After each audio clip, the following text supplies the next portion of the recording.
It's time now to take a look at what's making news in the world of business. For that, we say hello to Jameel Ahmad from GTC. Jameel, how are global markets reacting to the Federal Reserve's decision to not cut rates?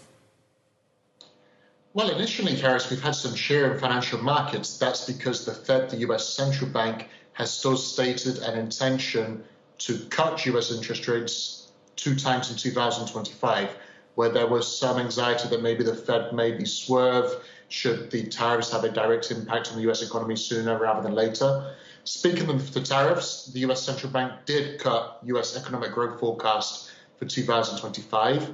This year, the Fed see growth of 1.7% in the US economy against expectations for 2.1% just a couple of months ago. That goes to show how the tariffs are starting to weigh into sentiment.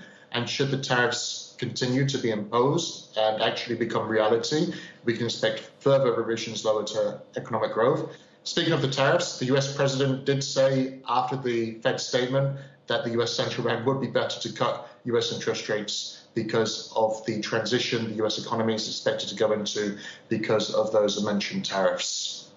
Well, it's not just the US Fed that's making waves. Central banks in China and Japan are also in the headlines today.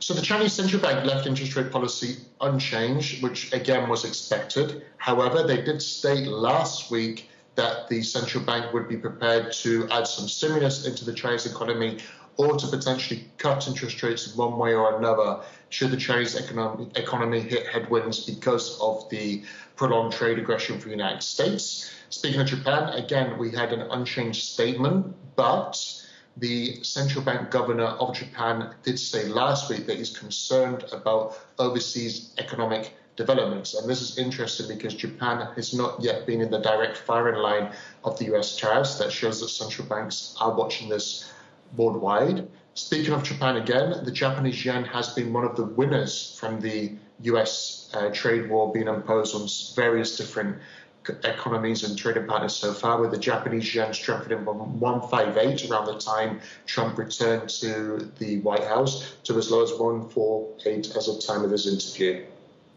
And what else are investors keeping an eye on for the rest of the week? We're going to stick to the tune of central banks because in a couple of hours from now, we are expected to hear from the Bank of England. The UK central bank is expected to keep interest rates unchanged at 4.5%. But following the beat of the drum of other central banks, we're going to be watching very closely to see how they might react or any comments that might be made in regards to the prolonged trade tensions and their direct impact on the world economy for 2025. All right, Jameel Ahmad, thank you very much for that business update. Well, Finland has again been crowned the world's happiest country by the World